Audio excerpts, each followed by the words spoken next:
Hi there.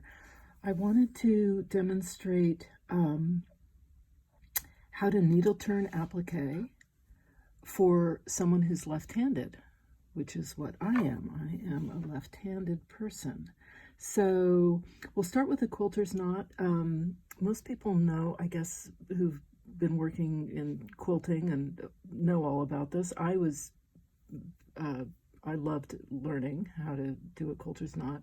You take your thread, you wrap it around your needle twice, pull through, and you have yourself a nice little knot. So that's a quilter's knot.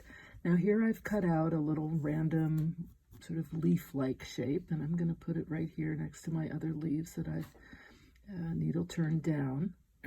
I'm going to start right here, not at the point because that's going to just make my life a little hard.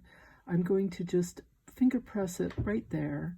I'm going to put my needle right into that crease and pull through, and then I'm going to lay my applique down. I think maybe right there is good, and I'm going to start stitching. So I have my thread matching the color of my applique. I have my applique below as opposed to above. So the applique is below, right?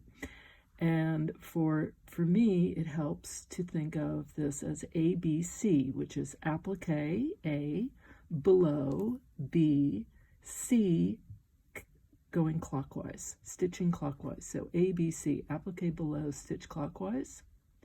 I'm going to take little bites, maybe 1/8 of an inch or so, right? And the reason that this is called needle turn is because as I go around this curve, I'm just going to push my needle down and anchor what I've pushed down with my right thumb.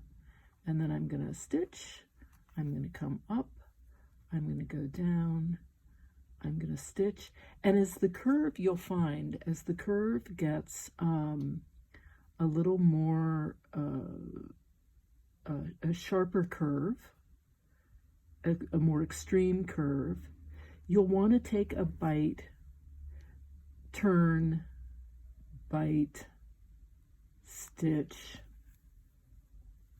turn.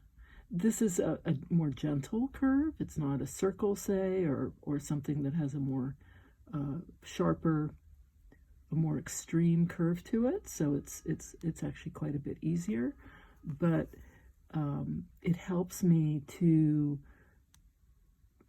if I'm doing something that has an extreme curve, it does help me to get into kind of what I call the Zen mind.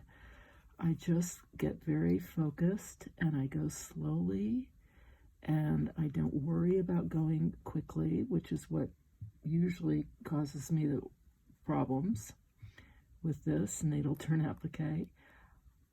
I turn, I anchor with my thumb, I stitch, I stitch, take a little bite, I stitch, take a little bite, I stitch, I use my needle, I press with my thumb,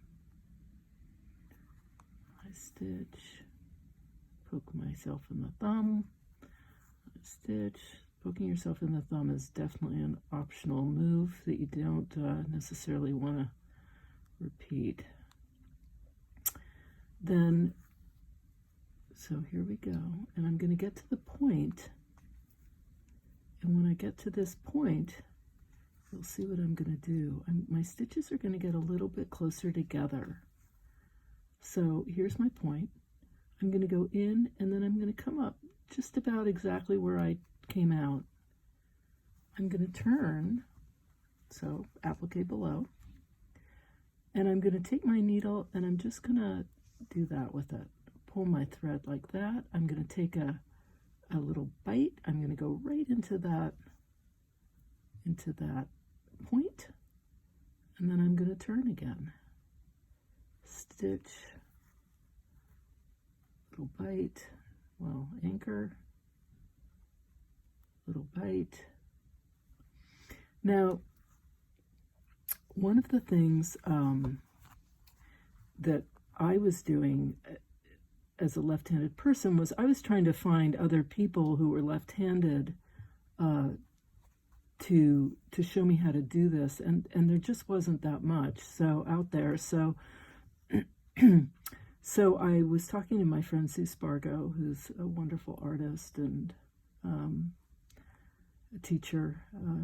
She designs the most gorgeous quilts with wool as her base, and then layers and embellishes, and just beautiful, beautiful work. And she has a store, a brick and mortar store, but also a very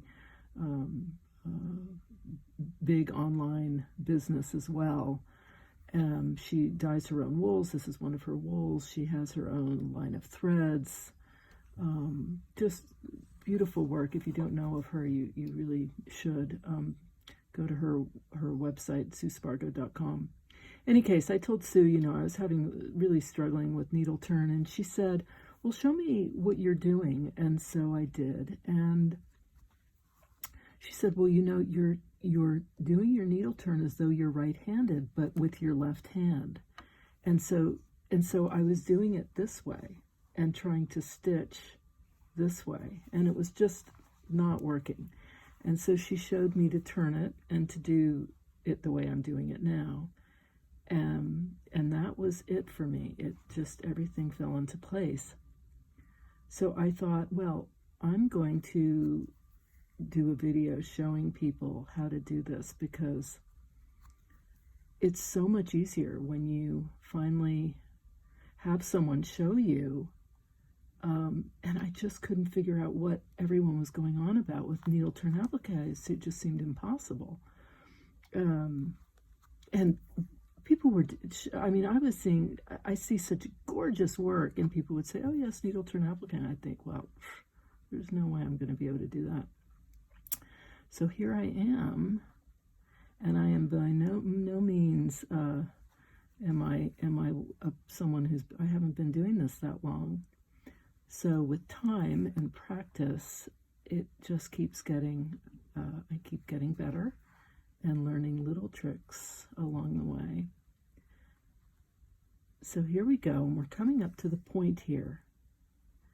And so I'm going to do what I did before. Remember, when I get to my point, I'm going to take a bite, I'm going to stitch, I'm going to go right back into where I took the bite before, and then I'm going to turn my work, and I'm just going to push my needle down so that it goes like that. And then I can pull my point out, like that. And then I'm going to take a little bite, go right back into that point, and then I'm going to continue along until I meet where I was before, using my needle to turn. And that was technically cheating, so you didn't see that little finger going in there. Needle turn should all be done with your needle, but I think cheating sometimes is okay, right? I mean, you guys aren't going to say anything. So there we go. And then when I'm done, I'm going to pull to the back. I'm going to take my thread and knot. I'm going to hide my thread sort of out of habit, because really doesn't really matter. And I'm going to bring my iron over here, my little travel iron. I love my travel iron. I'm going to just give this a little press from the back. Okay. Turn it over. And there you go. I'm going to press it.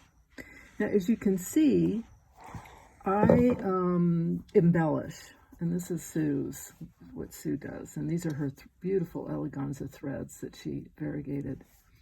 This is a number 5 weight thread. This is a number 8 weight thread. This is a chain stitch and a running stitch, a cast on bullion knot, and a colonial knot. So I go ahead and then but there it is. So I hope this has been helpful. If you like this, don't forget to hit the like button and go ahead and subscribe. And I'll see you next time. Thanks so much for watching.